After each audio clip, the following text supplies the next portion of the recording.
बिस्मिल्लाहिर्रहमानिर्रहीम। इक़रा बिस्मि रब्बिकल्लज़ी खलक़।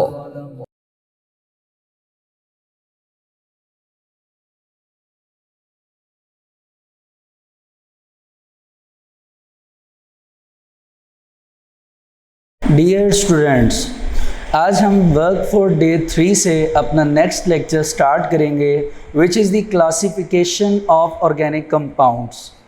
स्टूडेंट्स, आपको याद होगा कि हमने अपने प्रीवियस लेक्चर में टाइप्स ऑफ केमिकल फार्मूलाज की डिस्कशन की थी, जिसमें हमने 4 टाइप्स ऑफ फार्मूली के बारे में पढ़ा था, जिसमें हमने फर्स्ट नंबर पे मॉलिक्यूलर फार्मूला, उसके बाद स्ट्रक्चरल फार्मूला, उसके बाद condensed formula and the last is dot and cross formula. तो आपको याद होगा कि उस टॉपिक में हमने प्रॉपरली कार्बन एंड हाइड्रोजन की जो थी वो डिस्कशन की थी कि कैसे कार्बन एक असल में टेट्रावेलेंट एलिमेंट है। इट मीन्स टू से कि उसके अंदर उसके लास्ट शेल में which is called valence shell 4 electrons available होते हैं, और रूल्स के मुताबिक 4 इलेक्ट्रॉन्स होने की वजह से वो हमेशा शेयरिंग करता है। इस वजह से कार्बन अपनी टेट्रावेलेंसी को कंप्लीट करने के लिए किसी भी एलिमेंट के साथ स्पेसिफिकली अगर उसने ऑर्गेनिक कंपाउंड बनाना है तो वो हाइड्रोजन के साथ मिलके हाइड्रोकार्बन्स बनाता है या फिर आगे अपने फर्दर डेरिवेटिव्स। लेकिन अभी हमारी बात जो हमारी डिस्कशन है वो भी डेरिवेटिव्स तक आई ही नहीं है। अभी जो है वो हम इनिशियल स्टेज पर सिर्फ कार्बन एंड हाइड्रोजन जो है उनकी बॉन्डिंग को देख रहे हैं, और उसमें भी जो इम्पॉर्टेंस रखती है बॉन्डिंग वो कार्बन की है, और हमारा पूरी अटेंशन जो है अभी पूरा फोकस जो है वो कार्बन एलिमेंट पर है। तो इसी हवाले से आज हम ऑर्गेनिक कंपाउंड्स की क्लासिफिकेशन को देखेंगे। तो सबसे पहली बात तो आपके माइंड में क्लियर होनी चाहिए कि व्हाट आर ऑर्गेनिक कंपाउंड्स। ठीक है, ऑर्गेनिक कंपाउंड्स को सिंपली आप क्या नाम देते हैं? Hydrocarbons. Hydrocarbon means hydrogen and oxygen. इनकी आज हमने क्लासिफिकेशन पढ़नी है। ठीक है जी। तो इस हवाले से ऑर्गेनिक कंपाउंड्स को ब्रॉडरली 2 डिवीजन्स की गई हैं इनकी। The first is open chain and the second is close chain. It means that कि हमारे पास जो कार्बन होगा जिसकी हमने क्लासिफिकेशन करनी है विद हाइड्रोजन, तो उसमें कार्बन की इंपॉर्टेंस ये है कि या तो वो ओपन चेन में होगा या क्लोज चेन में होगा। देखिए, अगर क्लोज चेन को और ओपन चेन को समझना है तो इसके लिए हम पहले एक सिंपल एग्जांपल ले लेते हैं। वो एग्जांपल कुछ इस तरह की है कि फॉर एग्जांपल आपके पास एक साइकिल है और उस साइकिल का व्हील है। तो आपको पता है उस साइकिल का व्हील कैसे होता है? सर्कुलर, सर्कल की फॉर्म में। ठीक है, उसी से हमने रिजेंबल किया है क्लोज चेन को। क्लोज चेन का मतलब जिसके अंदर कार्बन एक दूसरे के काफ़ी करीब होंगे, इतने करीब होंगे कि क्लोज चेन का एक और नाम पड़ जाएगा। हम इसको एक और नाम से भी पुकार सकते हैं क्लोज चेन हाइड्रोकार्बन्स को। वो क्या होगा? Cyclic chain. बात समझ आ रही है? इसको आप एक और नाम भी दे सकते हैं विच इज साइक्लिक चेन। ठीक है, उन्होंने भी यहाँ पर साइक्लिक कंपाउंड्स का नाम लिखा हुआ है, और के साथ आप साइक्लिक चेन या साइक्लिक कंपाउंड्स का नाम मेंशन कर सकते हैं। ठीक है जी। इसी तरह जिस तरह ये साइक्लिक है क्योंकि ये क्लोज्ड है, तो ये ओपन चेन है। तो ओपन चेन जो है वो साइकिल के व्हील की तरह नहीं होगा, बल्कि वो एसाइक्लिक। अब आपको पता है यहाँ पे वर्ड ए का मतलब क्या है? ए का मतलब है यहाँ पर नॉट। एसाइक्लिक मीन्स कि ये साइक्लिक नहीं है। तो ऐसे कंपाउंड्स जो कि ओपन चेन रखते हैं उनको आप एसाइक्लिक कंपाउंड्स, एसाइक्लिक चेन्स या ओपन चेन का नाम देते हैं, जिसमें आप यूँ समझ लीजिए कि जो कार्बन एटम होता है वो कहीं से भी उसको बाउंड्रीज नहीं होती, बल्कि उसका फर्स्ट कार्बन और उसका लास्ट कार्बन वो दूसरे कार्बन्स के साथ अटैच होते जाते हैं और ओपनली अपना स्ट्रक्चर बनाते हैं, जिनके कार्बन जो हैं वो एक दूसरे से एंड से अटैच नहीं होते। ठीक है जी। इस तरह के हाइड्रोकार्बन्स को हम क्या नाम देते हैं? ओपन चेन कंपाउंड्स या एसाइक्लिक कंपाउंड्स। इनकी आगे फर्दर 2 टाइप्स में डिवीजन की गई है जिसको आप सब डिवीजन कहेंगे। The first is straight chain hydrocarbons and the second is branch chain hydrocarbons.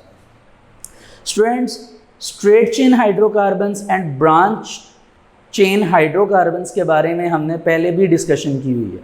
आपको याद होगा जब हमने मॉलिक्यूलर फार्मूला की डिस्कशन की थी और वहाँ पर आई थिंक सो ब्यूटेन की एग्जांपल ली थी, तो जब चेन्स बनी थी और उन चेन्स को हम आगे स्ट्रक्चरल फार्मूला में लेकर गए थे तो हमने वहाँ पर 2 टाइप्स का स्ट्रक्चर ब्यूटेन का फिर बनाया था। एक को हमने नॉर्मल ब्यूटेन और एक को हमने आइसोब्यूटेन का नाम दिया था। होपफुली वो आपको याद होगा। तो नॉर्मल ब्यूटेन जो है, या कह लीजिए नॉर्मल में आप कोई भी कार्बन बना लीजिए, जिस तरह आपने पीछे फार्मूलाज याद किए, like methane, ethane, propane, butane, pentane, hexane, heptane, octane, nonane, decane. मैंने आपको ये कहा था प्रीवियस लेक्चर में कि ये आपने याद करने हैं और इसी के साथ साथ आपको कार्बन के एटम्स जो हैं वो याद करने पड़ेंगे। इन्हीं की बेस पे अगर देखा जाए तो यहाँ पे स्ट्रेट चेन का मतलब ये है कि यहाँ पे बात हो रही है normal chain. Small n represent normal chain. अब डिपेंड करता है कि आप कितने नंबर ऑफ हाइड्रोकार्बन्स यहाँ पर लेते हैं या कितने नंबर ऑफ कार्बन एटम्स लेते हैं। फॉर एग्जांपल मैं ब्यूटेन लेता हूँ तो ब्यूटेन के लिए मैं 1 2 3 4 कार्बन लगाऊंगा, जिसके साथ मैं सेंटर में सिंगल बॉन्ड लगाऊंगा। अब अगर मैंने स्ट्रक्चरल फार्मूला बनाना है तो मैं इसके 4 बॉन्डिंग जो प्रॉपर्टी है वो पूरी कर दूंगा। अब आप ये देखिए, सिर्फ इस कार्बन को देखिए तो इस कार्बन के आपको 4 बॉन्ड नज़र आ रहे होंगे। इसी तरह ये सेंटर वाला जो कार्बन है, एक बॉन्ड ये लगा दिया, एक ये लगा दिया। अब आप इस कार्बन को भूल जाइए और यहाँ से ये, अब आप ये देखिए इसके 4 बॉन्ड कंप्लीट हैं, ठीक है। इसी तरह आप इस कार्बन को देखिए, अब इसको देखिए तो इसके 4 बॉन्ड कंप्लीट हैं, ठीक है। इसी तरह ये कार्बन का एक बॉन्ड ये है, सेकंड, थर्ड, फोर्थ। ये आपके पास एक नॉर्मल चेन है which is called normal butane, ठीक है जी।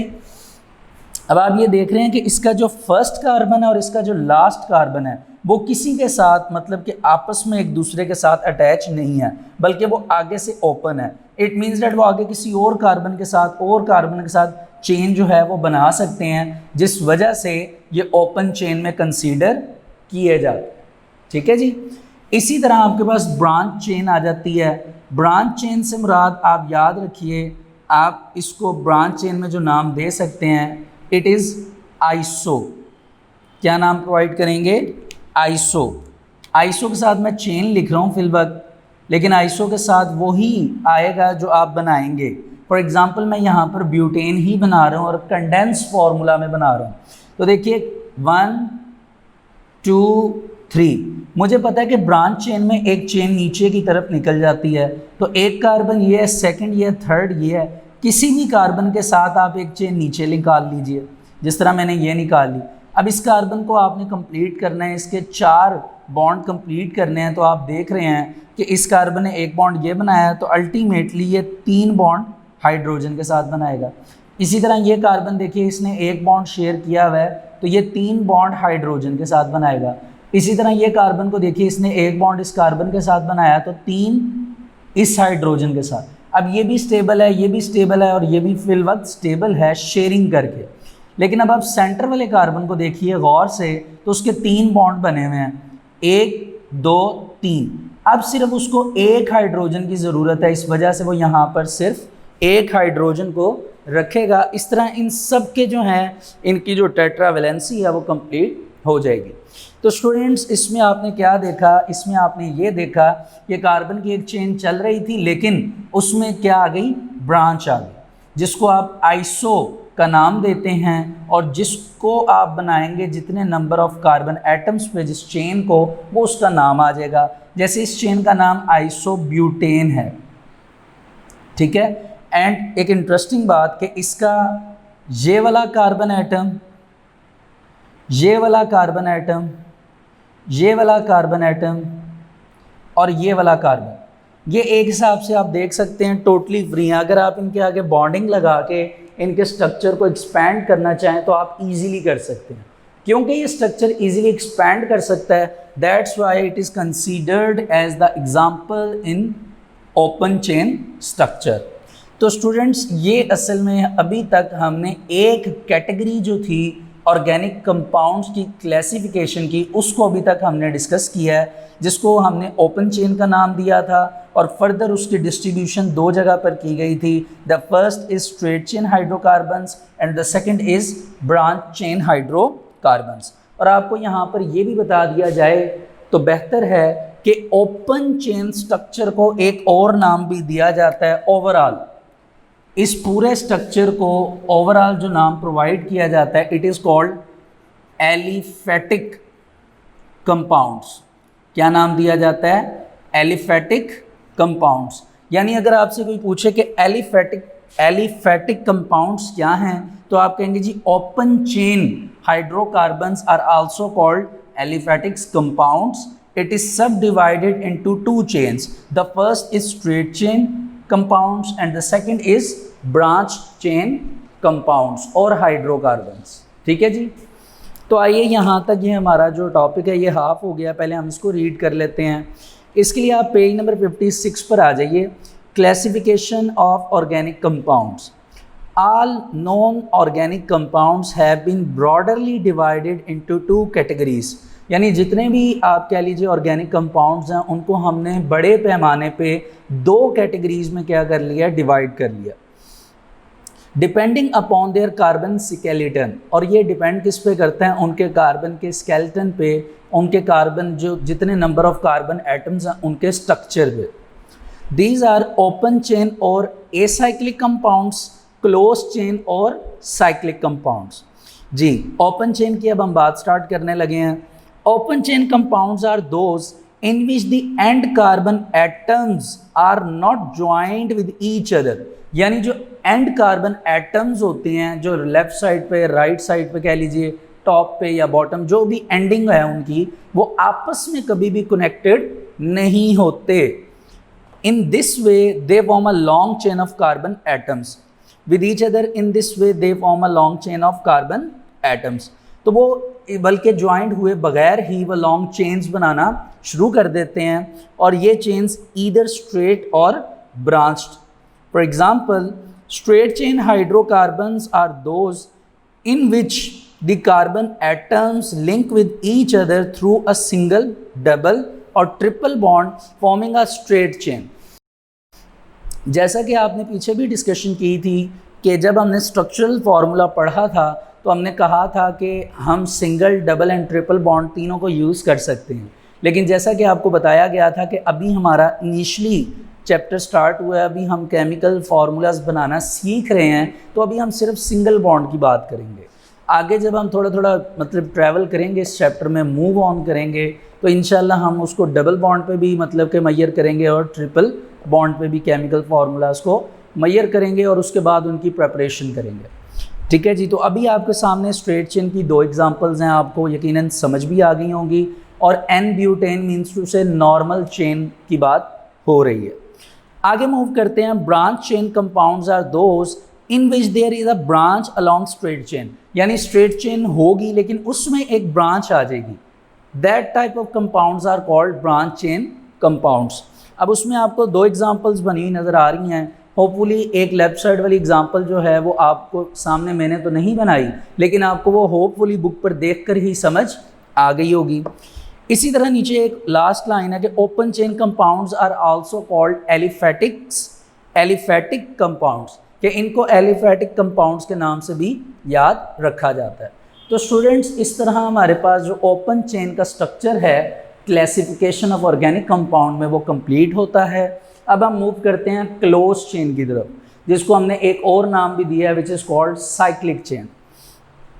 देखिए, ये बात तो कंफर्म है कि अगर साइकिल है, और जैसा कि मैंने आपको स्टार्ट में बताया कि एक व्हील स्ट्रक्चर है एक साइकिल का, तो आपको पता है कि व्हील का जो सर्कल है, यानी उसकी जो शेप है, वो एक पॉइंट से स्टार्ट होगी, सर्कल घूमेगा और घूमकर उसी पॉइंट पे वापस आ जाएगा। इट मीन्स डैट कि क्लोज चेन हाइड्रोकार्बन्स में जो कार्बन एटम्स हैं वो एंड से फ्री नहीं होते, बल्कि वो एक दूसरे के साथ क्लोज होते हैं और एक दूसरे के साथ अटैच हुए होते हैं, जिस वजह से वो रिंग्स बनाना शुरू कर देते हैं। क्या बनाना शुरू कर देते हैं? रिंग्स। इस तरह के हाइड्रोकार्बन्स को हम क्या नाम देते हैं? क्लोज चेन और साइक्लिक हाइड्रोकार्बन्स और कंपाउंड्स। अब इसमें फर्दर आगे इसकी भी सब डिवीजन 2 टाइप्स में है। The first is homocyclic compounds and the second is heterocyclic compounds. अब आपको ये तो पता चल ही गया होगा कि यहाँ पर होमो और हेट्रो का मीनिंग क्या है, लेकिन फिर भी मैं इसको मेंशन कर देता हूँ। स्टूडेंट्स, होमो का मतलब यहाँ पर है सेम, ठीक है, और हेट्रो का यहाँ पर मतलब है डिफरेंट। यानी आपके पास जो क्लोज चेन में कार्बन एटम्स होंगे, अगर वो सिर्फ कार्बन एटम्स ही हैं और उनकी वैलेंसी को सेटिस्फाई करने के लिए उनके साथ हाइड्रोजन अवेलेबल हैं, तो इस तरह के जो कंपाउंड्स हैं उन्हें होमोसाइक्लिक कंपाउंड्स का नाम दिया जाएगा, सिर्फ जिनमें हम कार्बन एटम्स को प्रॉपरली देखा करते हैं। ठीक है जी, तो ये आपके पास क्या कहलाते हैं? Homocyclic compounds. इसमें यहाँ पे लिख दिया जाएगा कि इनमें सिर्फ जो है वो किन को देखा जाता है?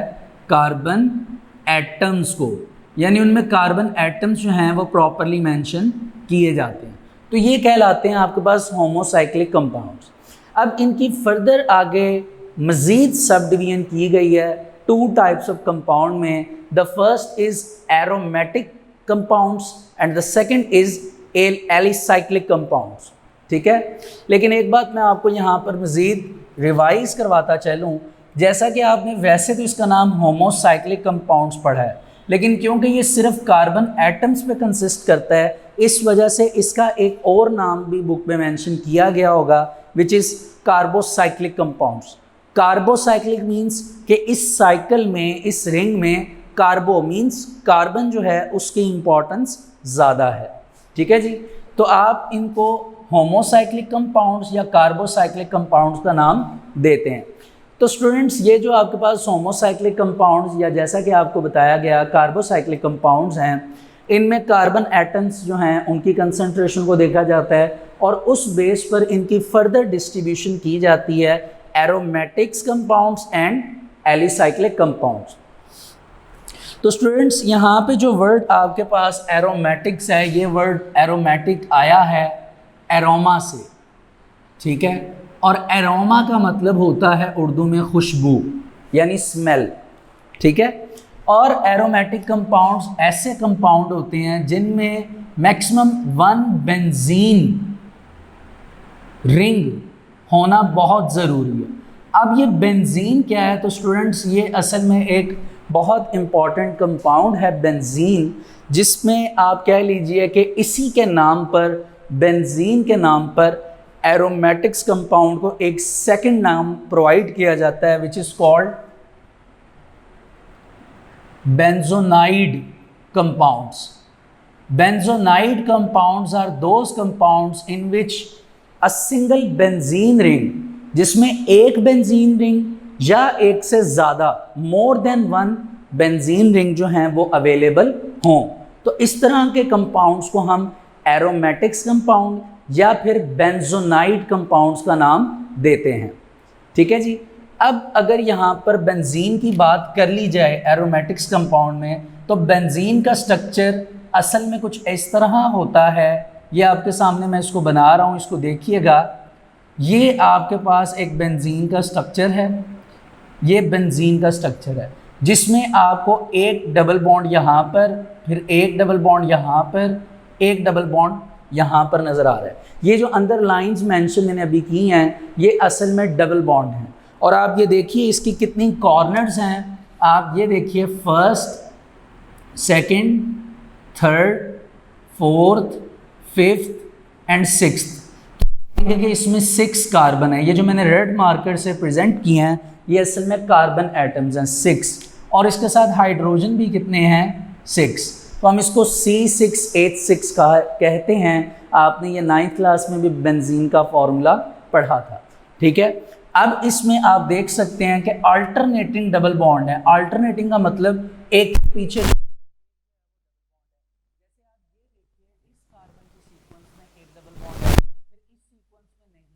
लेकिन फिर इस सीक्वेंस में बॉन्ड है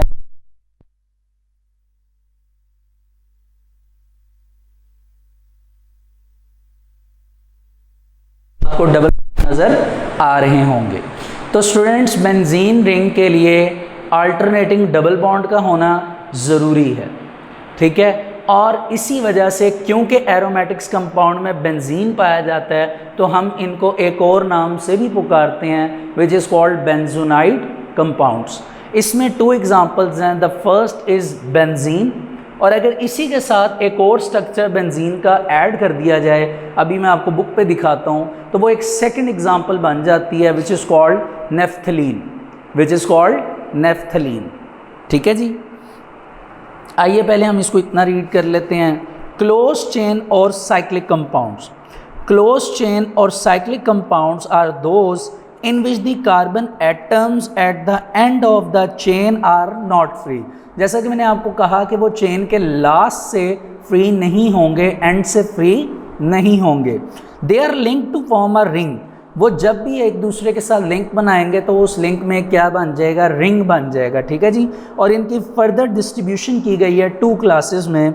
द फर्स्ट इज होमोसाइक्लिक और कार्बोसाइक्लिक कंपाउंड्स। इनको होमोसाइक्लिक या फिर क्या नाम दिया जाता है, कार्बोसाइक्लिक, ठीक है। उसकी वजह मैंने आपको बताई क्योंकि इसमें कार्बन एटम्स अवेलेबल होते हैं, और सेम कार्बन एटम्स होने की वजह से, सेम होने की वजह से इनको कार्बोसाइक्लिक कंपाउंड्स का नाम भी दिया जाता है। And the second is heterocyclic compounds. आइए स्टार्ट करते हैं होमोसाइक्लिक से। तो होमोसाइक्लिक कंपाउंड्स और carbocyclic compounds are those compounds which contain rings which are made up of only one kind of atoms, that is carbon atoms। यानी उसमें सिर्फ carbon atoms जो हैं वो अवेलेबल होंगे। लेकिन आपको पता है कि कार्बन को उसकी अपनी वैलेंसी को सेटिस्फाई करने के लिए एडिशनली हाइड्रोजन की ज़रूरत होती है। तो हाइड्रोजन असल में उसका पार्ट है वहाँ पे, ठीक है। तो इसी वजह से जब इसकी डिस्ट्रीब्यूशन की गई तो आगे 2 क्लासेस हैं। The first is aromatic and the second is alicyclic. तो स्टूडेंट्स नेक्स्ट पेज पे आ जाइए 57 पे। तो एरोमेटिक्स कंपाउंड्स क्या होते हैं? These organic compounds contain at least 1 benzene ring in their molecule. यानी इनके स्ट्रक्चर में एक बेंजीन रिंग का होना ज़रूरी है। अब बेंजीन रिंग, अब यहाँ पे बेंजीन रिंग के बारे में बताया जा रहा है। अब benzene ring is made up of 6 carbon atoms with 3 alternating double bond. तो आप देख सकते हैं कि इधर मैंने मेंशन किया कि इसमें 6 कार्बन एटम्स हैं, ठीक है, और इसमें अल्टरनेटिंग क्या मौजूद होते हैं, double bond. They are called aromatic compound. इनको एरोमेटिक कंपाउंड्स का नाम दिया जाता है बिकॉज ऑफ एरोमा और स्मेल दे है। क्योंकि एरोमेटिक्स का मीनिंग मैंने आपको स्टार्टिंग में बताया, वो क्या है, एरोमा। और एरोमा किसको कहते हैं, खुशबू को, स्मेल को जी। एग्जाम्पल आपके पास 2 अवेलेबल हैं। The first is benzene and the second is naphthalene. अब आप देख सकते हैं कि बेंजीन का स्ट्रक्चर कुछ उसी फॉर्म में है जो मैंने बनाया है, ठीक है जी, आपको सामने नज़र आ रहा होगा। और नेफ्थलीन का स्ट्रक्चर उसी के साथ एक और बेंजीन रिंग ऐड कर दें, लेकिन जब आप ये वाला डबल बॉन्ड बनाने लगेंगे, ये मैं इसको हाईलाइट कर रहा हूँ, ये वाला, तो जब आप इसके साथ आगे से बेंजीन का स्ट्रक्चर ऐड करेंगे तो इनके दरमियान में सिंगल टाइम या आपने लगाना है। तो आप गौर से देखिए स्ट्रक्चर को नेफ्थलीन के, आपको 2 बेंजीन रिंग बने नज़र आ रहे होंगे। आपको 2 लेफ़्ट साइड पे डबल बॉन्ड, 2 राइट साइड पे, लेकिन जो सेंटर है वहाँ पे सिंगल, मतलब कि डबल बॉन्ड होगा लेकिन 1 टाइम आपको नज़र आ रहा होगा। तो इसी वजह से आप देख सकते हैं they are also called benzenoid compounds. तो जैसा कि मैंने आपको कहा कि इनके अंदर बेंजीन रिंग है, इसी वजह से हम इनको क्या नाम देते हैं, बेंजोनाइड कंपाउंड्स, ठीक है जी। जी स्टूडेंट्स आगे मूव करते हैं होमोसाइक्लिक यानी कार्बोसाइक्लिक कंपाउंड्स की सेकंड फर्दर डिस्ट्रीब्यूशन की तरफ, विच इज़ कॉल्ड एलिसाइक्लिक कंपाउंड्स। देखिए अगर वो एरोमेटिक्स कंपाउंड है, इट मीन्स डैट उनमें आप कह लीजिए कि बेंजीन रिंग अवेलेबल है, लेकिन एलिसाइक्लिक कंपाउंड्स में बेंजीन रिंग अवेलेबल नहीं होता। That's why they are called non benzenoid compounds, यानी ऐसे कंपाउंड्स जिनमें बेंजीन रिंग अवेलेबल नहीं होगा, that type of compounds are called alicyclic compounds, या फिर उनको क्या नाम दिया जाएगा, नॉन बेंजोनाइड कंपाउंड्स। अब आप देख सकते हैं कि नॉन बेंजोनाइड कंपाउंड की बुक पे 2 एग्जांपल्स बनी हैं। द फर्स्ट इज साइक्लोब्यूटेन, ठीक है, द फर्स्ट इज साइक्लोब्यूटेन। तो साइक्लोब्यूटेन के लिए क्या किया गया, आप ये देखिए सामने, फर्स्ट, सेकंड, थर्ड, 4, आपको 4 कार्बन एटम्स बने हुए नज़र आ रहे होंगे। अब इन्होंने अपनी वैलेंसी को सेटिस्फाई करना है, तो आप देखिए एक बॉन्ड यहाँ ये शेयर करेंगे, एक यहाँ और एक यहाँ। अब आप इसमें से किसी भी एक कार्बन को पकड़ लीजिए, उससे हम स्टार्ट करते हैं। फॉर एग्जांपल ये कार्बन देखिए, इसने एक बॉन्ड यहाँ शेयर किया, एक यहाँ, 2 बॉन्ड। अब इसने अपने आप को सेटिस्फाई करना है, तो 2 बॉन्ड हाइड्रोजन के साथ। अब आप देख सकते हैं कि इस कार्बन के 4 बॉन्ड ऐसे कंप्लीट होंगे। ये मैंने आपको रफली लाइन बनाकर बता दिया। तो इस कार्बन ने अपने 4 बॉन्ड ऐसे कंप्लीट किए हैं, ठीक है जी। इसको रिमूव कर देते हैं क्योंकि बाकी भी जो बॉन्डिंग है वो हमने करनी है, ठीक है जी। अब आगे मूव करते हैं। इसी तरह इस कार्बन को देखिए, 2 बॉन्ड ये बने हुए हैं 2 हाइड्रोजन के साथ। इसको देखिए 2 बॉन्ड बने हैं 2 हाइड्रोजन के साथ। इसको देखिए 2 बॉन्ड बने हैं तो 2 हाइड्रोजन के साथ। अब आप देख सकते हैं इसका नाम साइक्लोब्यूटेन है, ठीक है। ब्यूटेन क्यों? क्योंकि इसमें 4 कार्बन एटम्स हैं, ठीक है जी।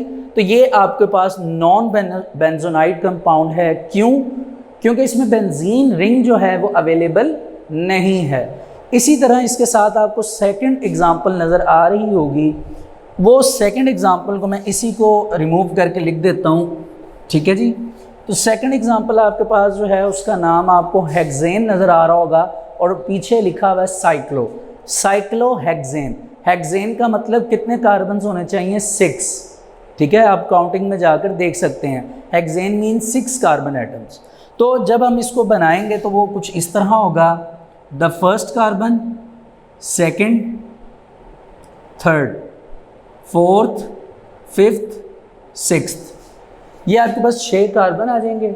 इनको सिंगल सिंगल बॉन्ड प्रोवाइड कर दें, 1 2 3 4 5 6, ठीक है जी। अब इनकी वैलेंसी को कंप्लीट करना है आपने। तो आप देखिए ये टॉप वाले कार्बन के 2 बॉन्ड हैं। अगर इसके 2 बॉन्ड हैं इट मीन्स दैट ये 2 हाइड्रोजन के साथ बनाएगा। इस कार्बन के भी 2 बॉन्ड हैं तो ये 2 हाइड्रोजन के साथ शेयर करेगा। सेम फॉर दिस कार्बन, इस कार्बन एक बॉन्ड ये बनाया, एक ये बनाया, तो 2 हाइड्रोजन। यानी आप ये कह लीजिए कि सब जो हैं वो 2 हाइड्रोजन अपने साथ रखेंगे। इस तरह आपके पास ये जो स्ट्रक्चर आ जाएगा, इसको आप क्या नाम प्रोवाइड करेंगे? साइक्लोहेक्सेन, ठीक है जी। तो आ जाइए इसको अब हम रीड करते हैं। पेज नंबर 57 पे हम इनको नाम देते हैं एलिसाइक्लिक और नॉन बेंजियोनाइड कंपाउंड्स। तो students, carbocyclic compounds which do not have benzene ring, यानी जिनमें बेंजीन रिंग जो है वो अवेलेबल नहीं होगा इन देयर मॉलिक्यूल्स, उनके मॉलिक्यूल्स में, उनके स्ट्रक्चर में, दे आर कॉल्ड एलिसाइक्लिक और नॉन बेंजोनाइड कंपाउंड्स। तो उनको आप क्या नाम देते हैं? एलिसाइक्लिक कंपाउंड्स या नॉन बेंजोनाइड कंपाउंड्स। 2 एग्जांपल्स आपके सामने थी, मैंने दोनों आपको अच्छी तरह एक्सप्लेन कर दी हैं। होपफुली आपको समझ भी आ गई होंगी। लेकिन मैं आपको फिर भी कहूँगा कि बेंजीन के जो रिंग बना हुआ है, नेफ्थलीन का जो रिंग बना हुआ है, अब जो साइक्लोब्यूटेन आपने पढ़ा और साइक्लोहेक्सेन, इनको आप घर पे ज़रूर प्रैक्टिस करिए क्योंकि ये इम्पॉर्टेंट रिंग्स हैं, ठीक है। ये शॉर्ट क्वेश्चंस भी हैं, उनमें भी आपको बनाने पड़ेंगे और ये MCQs के तौर पे भी इम्पॉर्टेंट हैं, ठीक है जी। तो इस हवाले से अभी तक हमारी जो डिस्कशन स्टार्ट हुई थी वो स्टार्ट हुई थी होमोसाइक्लिक कंपाउंड्स की, जिनको हम एक नाम और बीच में प्रोवाइड कर चुके थे, विच इज़ कॉल्ड कार्बोसाइक्लिक कंपाउंड्स। तो स्टूडेंट्स, यहाँ तक ये कार्बोसाइक्लिक कंपाउंड्स की बात कंप्लीट होती है। अब हम मूव करते हैं क्लोज चेन की सेकंड जो कह लीजिए सब डिवीजन है और हमारी लास्ट चेन है, which is called heterocyclic compounds.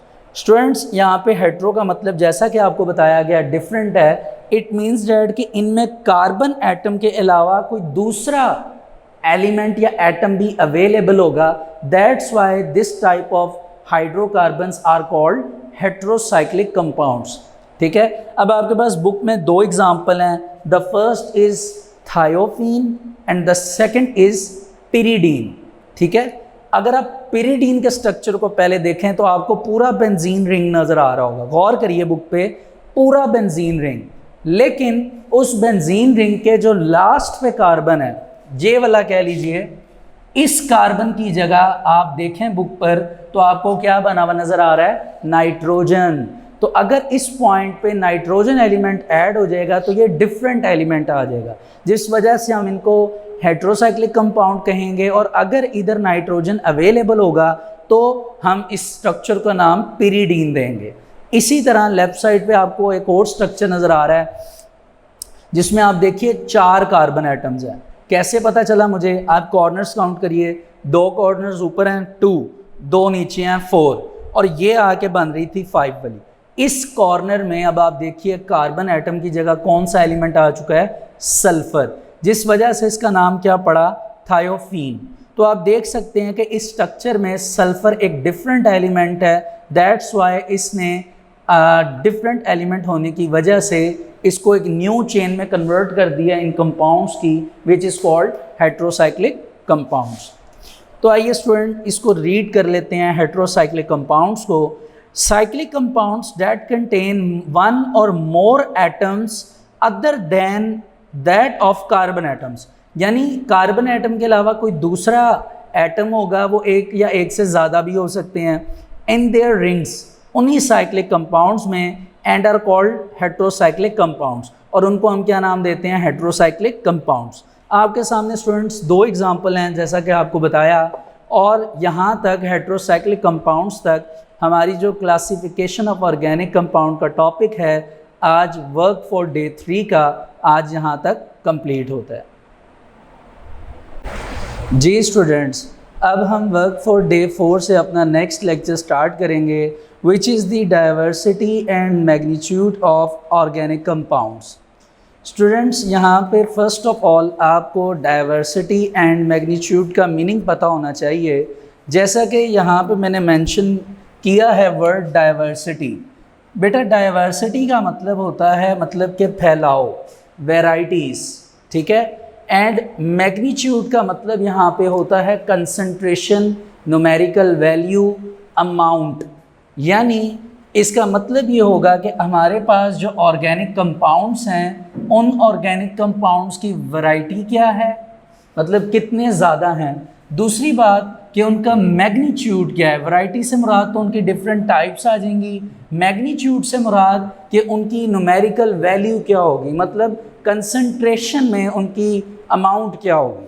तो इस हवाले से स्टूडेंट्स ये हमारा आज का टॉपिक है which is called diversity and magnitude of organic compounds. इससे पहले मैं आपको ये रिकॉल करवा दूं कि आपने पेज नंबर 58 के टॉप पर एक आपको समरी बनी हुई नज़र आ रही होगी जो कि हमारे प्रीवियस लेक्चर से रिलेट करती है। तो स्टूडेंट्स आप देख सकते हैं, पहले आप उसको एक नज़र देख लीजिए। तो ये बेहतरीन तरीका है पिछला जो आपने कॉन्सेप्ट पढ़ा था उसको रिकॉल या रिमाइंड करवाने के लिए। उसके बाद हम, जैसा कि आपसे बात की गई कि diversity and magnitude of organic compounds की, तो अब हम इसको आगे मूव करते हैं और इस बात को डिस्कस करते हैं कि असल में यहाँ पर ऑर्गेनिक कंपाउंड्स की कौन सी वैरायटी और उसकी कौन सी न्यूमेरिकल वैल्यू की बात हुई है। तो स्टूडेंट्स सबसे पहले तो ये बात आपको पता होनी चाहिए कि पूरी दुनिया में ऑल ओवर द वर्ल्ड हमें पता है कि 118 एलिमेंट्स अवेलेबल हैं। उन 118 एलिमेंट्स यानी 118 एलिमेंट में से एक एलिमेंट कार्बन है जो कि ऑर्गेनिक कंपाउंड्स बनाता है। तो इसी हवाले से अगर बात की जाए तो आपकी बुक में ये मेंशन किया गया है कि तकरीबन 10 मिलियन ऑर्गेनिक कंपाउंड्स जो हैं वो पाए जाते हैं, और बहुत से ऑर्गेनिक कंपाउंड्स जो हैं वो अभी मज़ीद जो हैं वो लेबॉरेटरीज़ के अंदर प्रिपेयर किए जा रहे हैं। लेकिन स्टूडेंट्स यहाँ पर बात यह है कि वो कौन सी रीज़न्स हैं जिसकी वजह से ये ऑर्गेनिक कंपाउंड्स जो हैं वो प्रिपेयर किए जा रहे हैं। अब अगर हम उन रीज़न्स की तरफ मूव करते हैं तो मैंने उनके यहाँ पे नाम मेंशन किए हैं, आइए इन्हें देखते हैं one by one.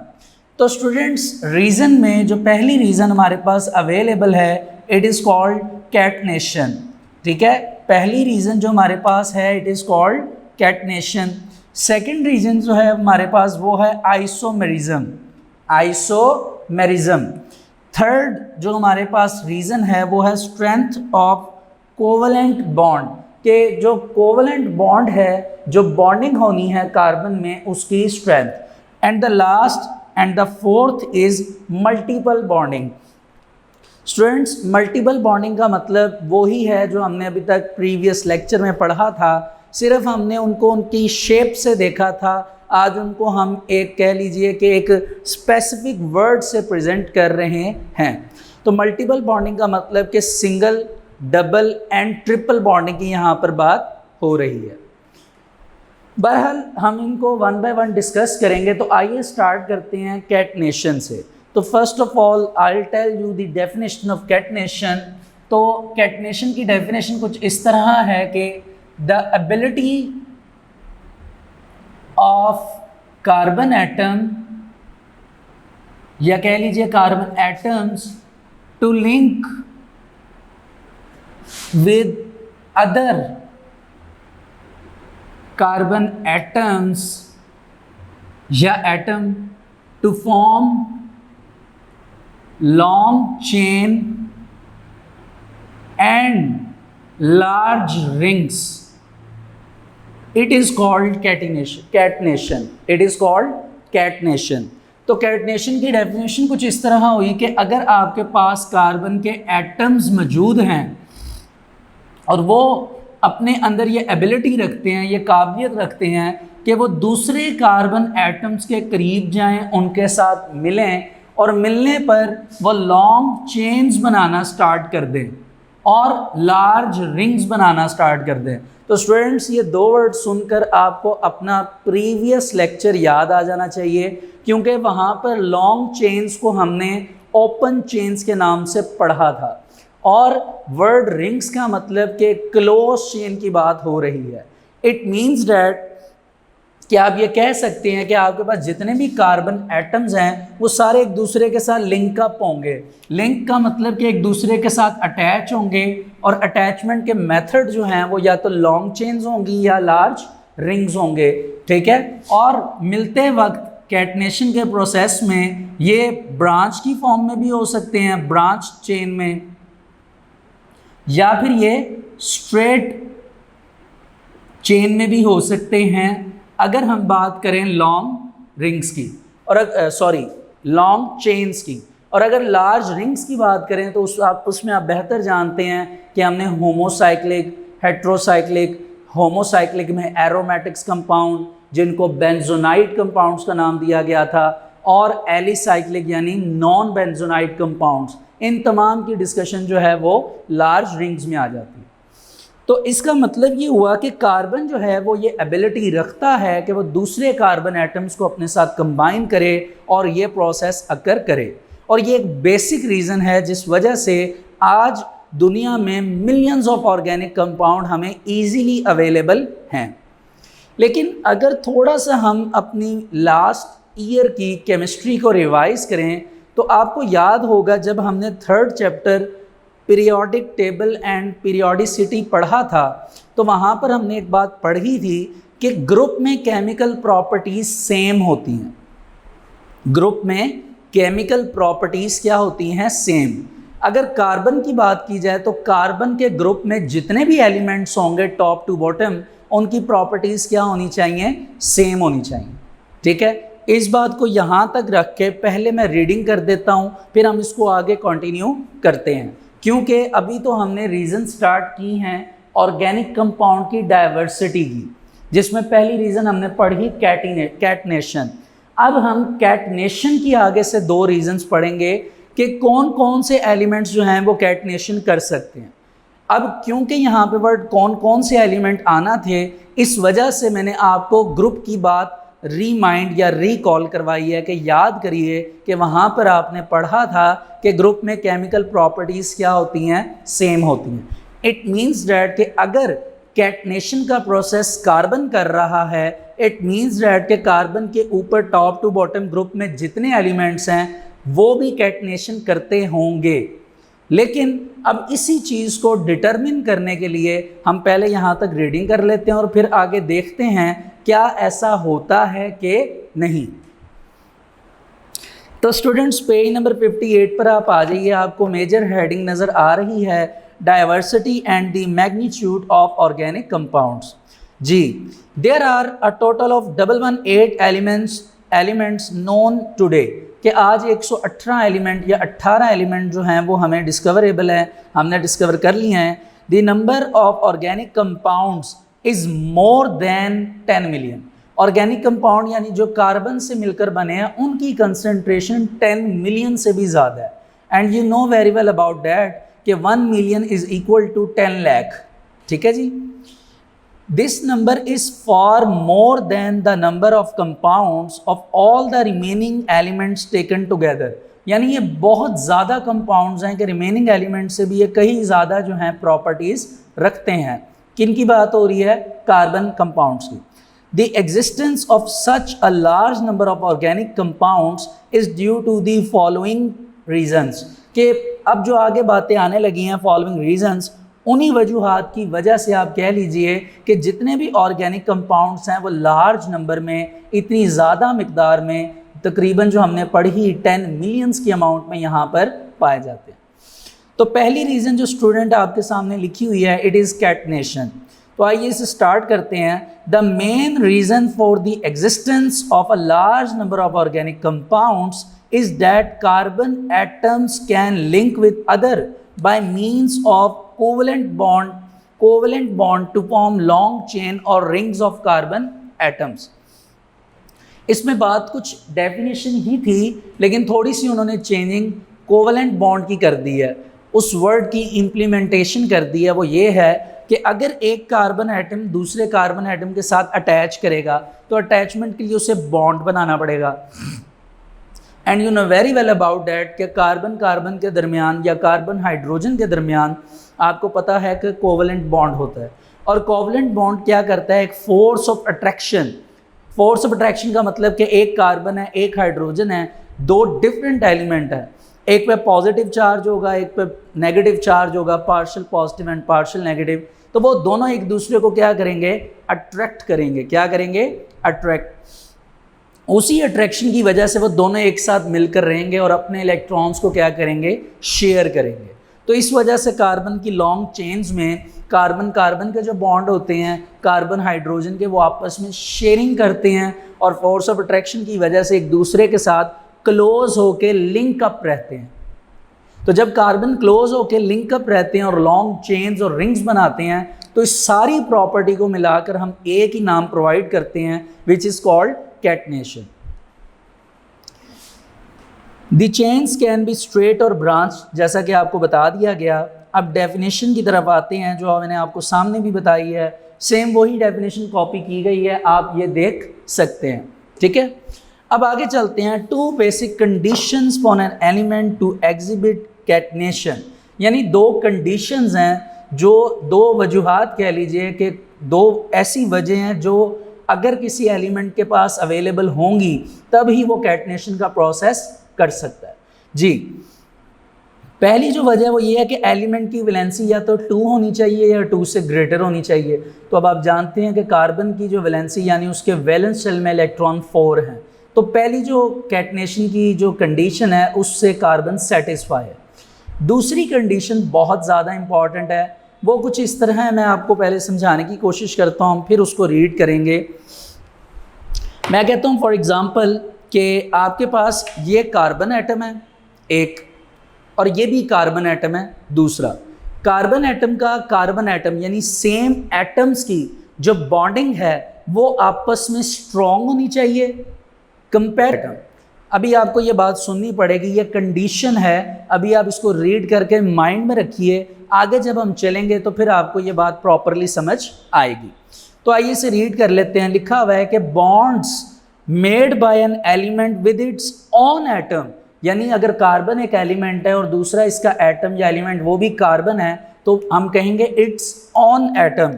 Should be stronger, वो क्या होना चाहिए, आपस में स्ट्रॉन्गर होना चाहिए, सेम एटम्स का बॉन्ड स्ट्रॉन्गर होना चाहिए than the bond made by the element with other atom, या उसको आप किसी दूसरे के साथ उसकी बॉन्डिंग करें, जैसे कार्बन की बॉन्डिंग जो है वो किसी दूसरे एलिमेंट के साथ की जाए, स्पेशली वो कहता है कि ऑक्सीजन। तो कार्बन की ऑक्सीजन के साथ जो बॉन्डिंग है वो वीक होनी चाहिए कंपैरेटिवली टू कार्बन की बॉन्डिंग कार्बन के साथ, ये स्ट्रॉन्ग होनी चाहिए, तब ही ये कंडीशन जो है ये अप्लाई होती है और हम कैटनेशन के प्रॉपर्टी में आगे इन होते हैं। अब इसी चीज़ को देखने के लिए, ऑक्सीजन के साथ रिजेंबलनेस करने के लिए हमें 9th क्लास का 3rd चैप्टर थोड़ा सा ओवरव्यू करना पड़ेगा। तो जैसा कि मैंने आपको बताया कि कार्बन की जो पूरे का पूरा ग्रुप है उसमें जितने भी एलिमेंट्स हैं उनकी इलेक्ट्रॉनिक कॉन्फ़िगरेशन सेम है, इट मीन्स दैट उनकी केमिकल प्रॉपर्टीज़ भी सेम है। तो इसका ये मतलब है कि उन सब को कैटनेशन करनी चाहिए। अब कोई से दो एलिमेंट की हम रिजेंबलनेस करवाते हैं और देखते हैं कि क्या ऐसा है कि क्या नहीं। इसी चीज़ को देखने के लिए हम पीरियोडिक टेबल में कार्बन और उसके नीचे जो एलिमेंट है सिलिकॉन, इनकी बात करते हैं। तो स्टूडेंट्स, कार्बन और सिलिकॉन दो ऐसे एलिमेंट हैं जो कि आप कह लीजिए कि एक ही ग्रुप में पाए जाते हैं, लेकिन एक इम्पॉर्टेंट बात है वो ये है कि अगर आप बात कैटनेशन की करें तो कैटनेशन जो है वो कार्बन जो है, कार्बन के एटम्स जो हैं वो शो करते हैं, जबकि कैटनेशन का प्रोसेस जो है वो सिलिकॉन के एटम्स शो नहीं करते। अब यहाँ पर ये क्वेश्चन अराइज होता है, ये सवाल अराइज होता है कि ऐसी क्या वजह है कि ये ऐसा नहीं कर रहे। तो स्टूडेंट, उसकी जो बेसिक रीज़न है वो असल में इनकी बॉन्डिंग नेचर है। वो बॉन्डिंग नेचर ये है कि अगर मैं बात करूं कार्बन एटम्स की, तो कार्बन और कार्बन यानी एक कार्बन एटम का दूसरे कार्बन एटम के साथ जो बॉन्ड है वो बॉन्ड मच स्ट्रॉन्गर है, वो बहुत ज़्यादा स्ट्रॉन्गर है, जिस वजह से स्ट्रॉन्गर होने की वजह से कैटनेशन को जो है वो क्या करता है, रिप्रेजेंट करता है। जबकि अगर सिलिकॉन और सिलिकॉन के बॉन्ड की बात की जाए तो सिलिकॉन और सिलिकॉन का जो बॉन्ड है वो एक हिसाब से कह लीजिए कि वीकर होता है, वो इतना ज़्यादा स्ट्रॉन्ग नहीं होता।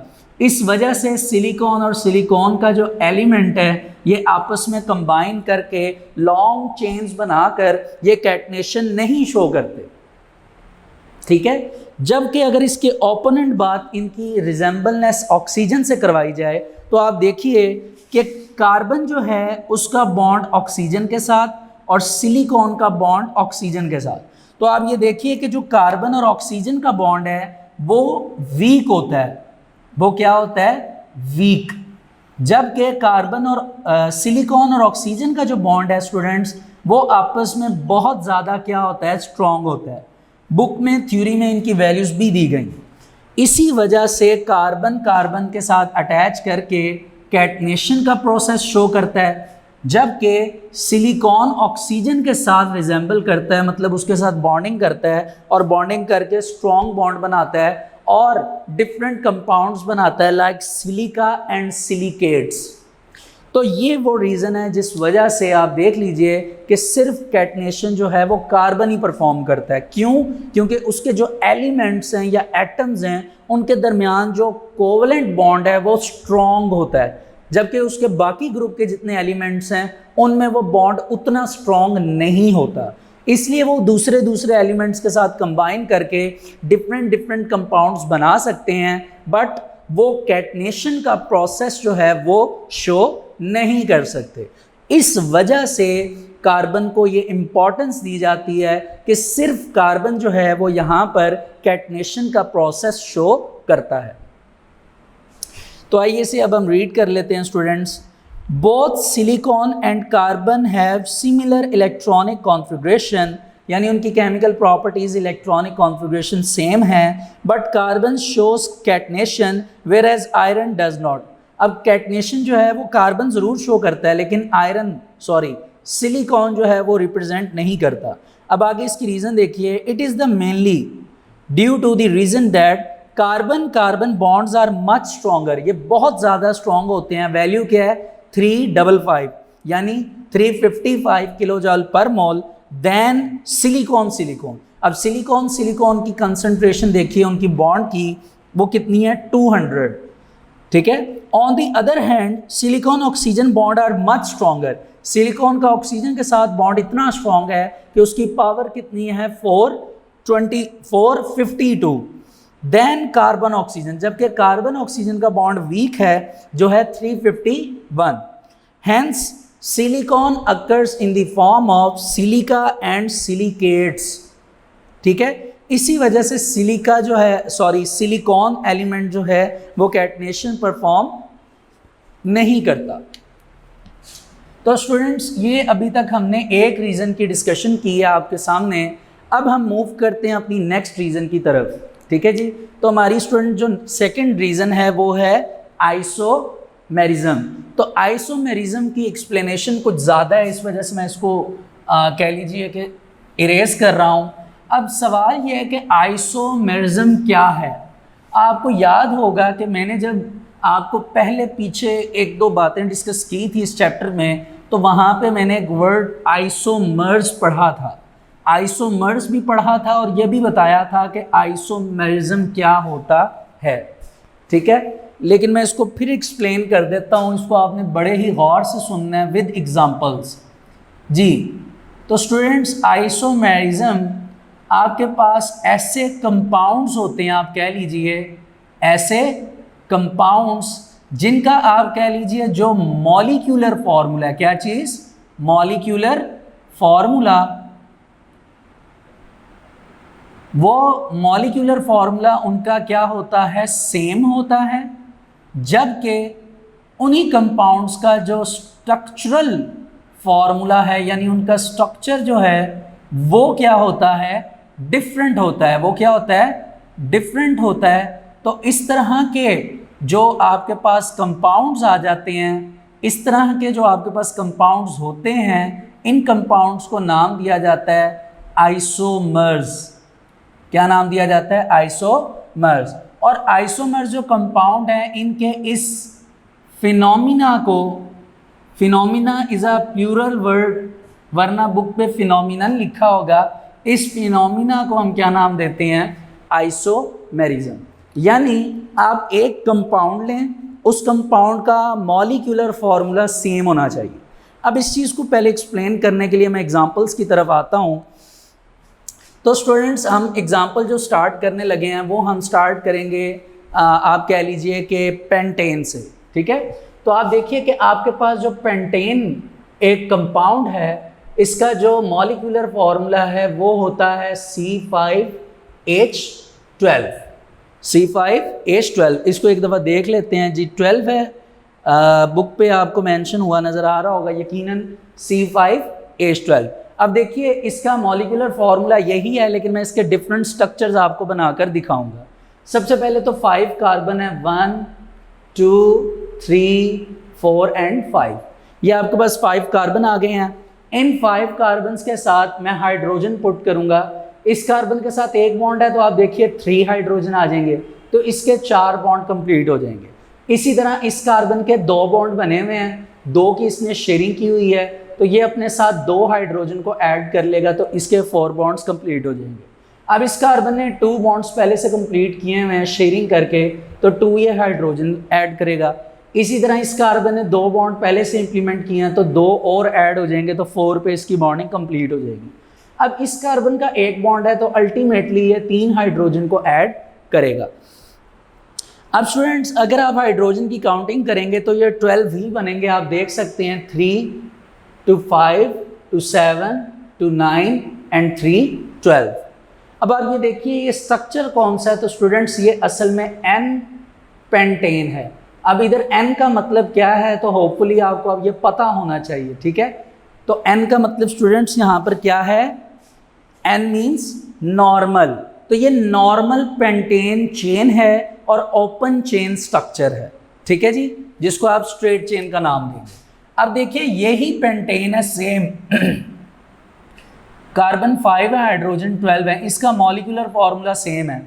अब मैं इसका स्ट्रक्चर डिफरेंट करने लगा हूँ। देखिएगा 1 2 3 4, मैंने 4 कार्बन लगा लिए, एक कार्बन मैंने नीचे से ब्रांच निकाल ली। ठीक है, अब इसके हाइड्रोजन कंप्लीट करने हैं, तो इसने एक बॉन्ड बनाया है, 3 हाइड्रोजन यहाँ ऐड हो जाएंगे, 4 बॉन्ड कंप्लीट। इस कार्बन ने एक बॉन्ड बनाया है, यहाँ पे 3 हाइड्रोजन लगेंगे, इसके 4 बॉन्ड कंप्लीट। इस कार्बन के 3 हाइड्रोजन यहाँ लगेंगे, एक बॉन्ड कंप्लीट। देखिए अब इस कार्बन को देखिए, इसने 2 बॉन्ड शेयर किए हुए, तो ये अपने साथ 2 हाइड्रोजन को ऐड करेगा ताकि इसके बॉन्ड कंप्लीट हो जाएं 4। अब लास्ट है, इस कार्बन को देखिए, इसने 3 बॉन्ड जो हैं वो क्या किए हैं, ऐड किए हैं, तो ये एक हाइड्रोजन को ऐड करेगा तो इसकी बॉन्डिंग जो है वो कंप्लीट हो जाएगी।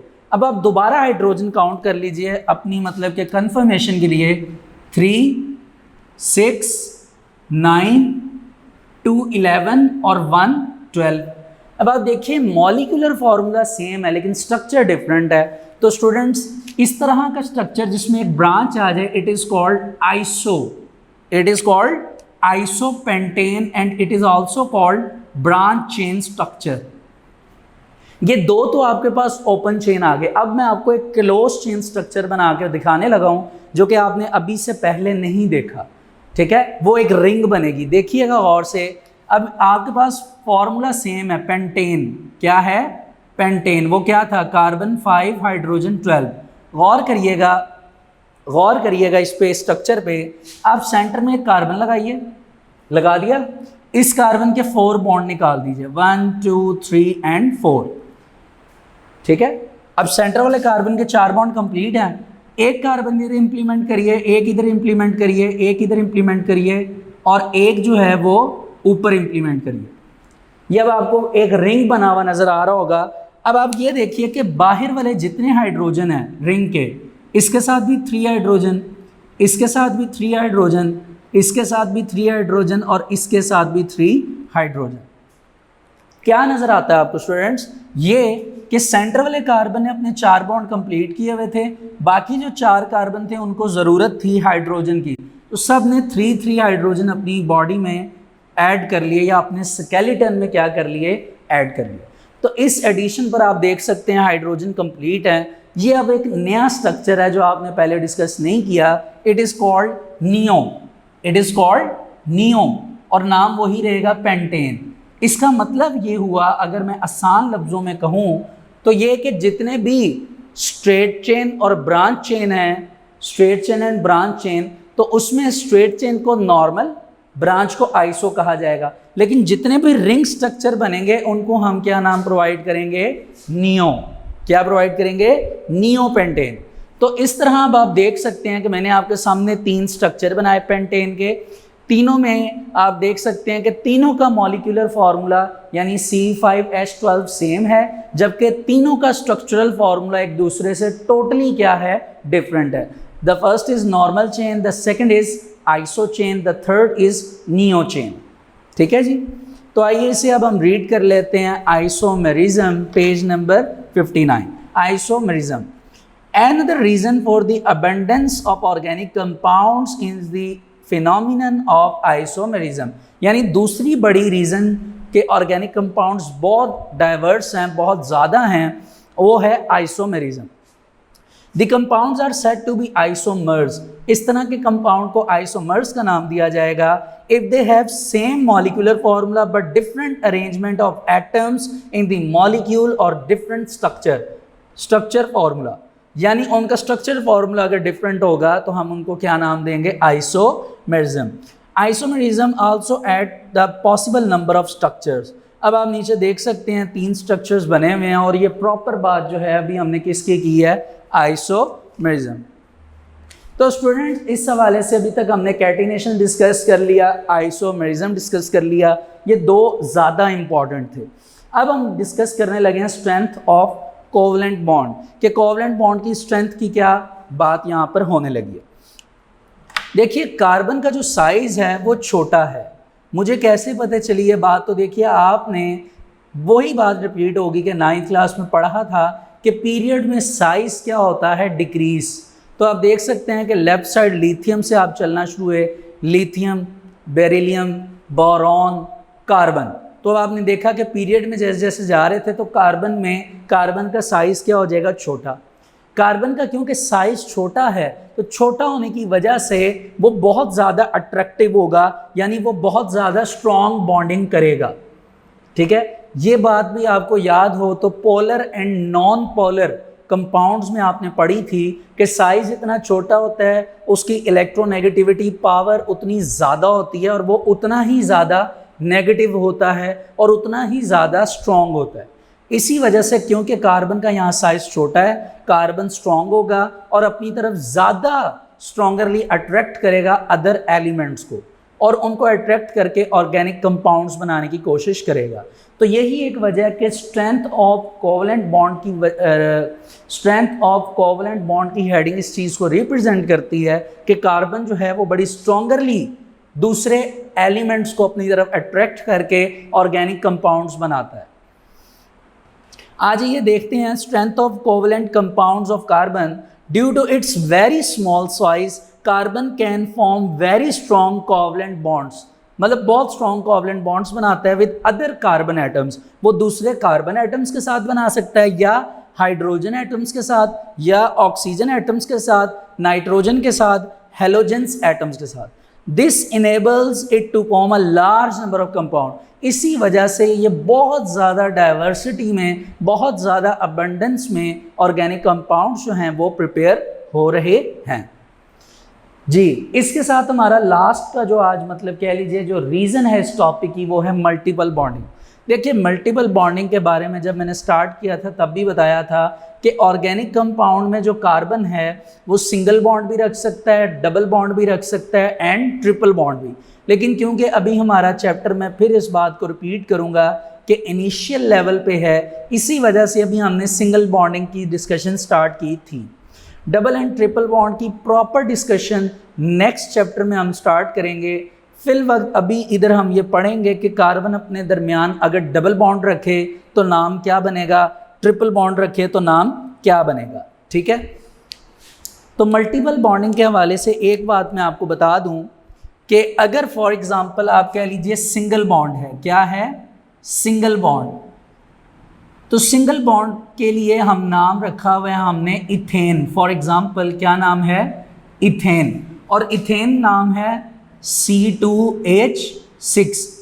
इस मॉलिक्यूलर फार्मूला पे ये नाम है इथेन अगर सिंगल बॉन्ड है। ठीक है, लेकिन अगर बॉन्ड चेंज कर दिया जाए, फॉर एग्जांपल मैं बात करना चाह रहा हूँ डबल बॉन्ड की, किसकी, डबल बॉन्ड की, तो याद रखिएगा डबल बॉन्ड में इस नाम के आखिर पे ANE जो है वो चेंज हो जाएगा ENE से, यानी इथेन से क्या बन जाएगा, इथीन।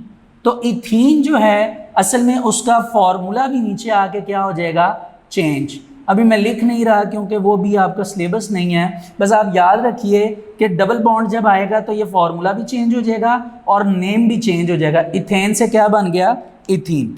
अब अगर हम बात करें ट्रिपल बॉन्ड की, किसकी, ट्रिपल कोवलेंट या कोवलेंट बॉन्ड की, तो स्टूडेंट्स ट्रिपल कोवलेंट बॉन्ड में मज़ीद चेंजिंग आ जाएगी और वो मज़ीद चेंजिंग ये होगी कि ENE जो है वो चेंज हो जाएगा और आप इसकी जगह YNE लगा देंगे, यानी ETHYNE। YNE का फॉर्मूला भी आगे क्या होगा, चेंज होगा। ठीक है, तो ये आपने देखा कि इसमें हमने जो इम्प्लीमेंटेशंस की, चेंजेस की, वो ये थी कि पहले वर्ड सिंगल बॉन्ड में इथेन होगा, डबल में इथीन होगा, ट्रिपल में इथाइन होगा। यानी आपने अगर अपनी बुक में, मैंने आपको 10 कार्बन एटम्स के नेम जो थे वो याद करवाए थे प्रीवियस लेक्चर में, तो प्रीवियस लेक्चर में आपको वो नाम मैंने पढ़कर भी बताए थे, like methane, ethane, propane and goes on. लेकिन आप याद रखिएगा कि डबल एंड ट्रिपल बॉन्ड यानी इथीन एंड इथाइन, ये मतलब कि डबल बॉन्ड जो है वो स्टार्ट ही इथीन और इथाइन से होते हैं, इनमें मिथीन नहीं बनती, सिंगल कार्बन वाली। ठीक है, तो वो सिर्फ सिंगल बॉन्ड में होती है। बहरहाल आपने ये देखा कि कैसे ये सिंगल, डबल और ट्रिपल बॉन्ड में ये चेंजेस आती हैं। अभी मैंने आपको वो चेंजेस दिखाई हैं जो मेजर हैं। बुक में इनके एक एक नाम और भी लिखे हुए हैं।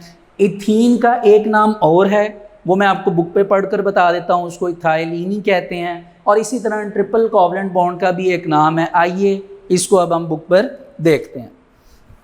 जी, मल्टीपल बॉन्डिंग।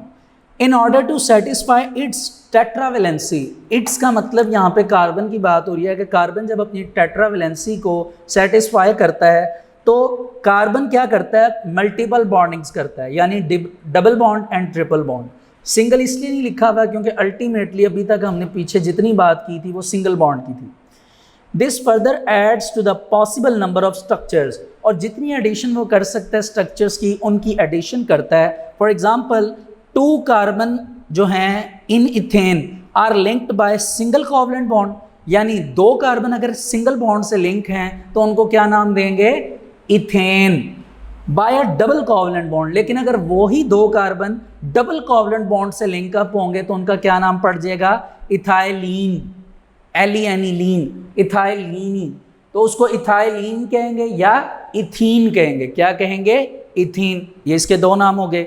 इसी तरह अगर वही 2 carbon atoms are linked by triple covalent bond, तो ट्रिपल कोवलेंट बॉन्ड पे उन्हें एसिटाइलीन का नाम देंगे, या तो उन्हें एसिटाइलीन कहेंगे या इथाइन कहेंगे, क्या कहेंगे, इथाइन।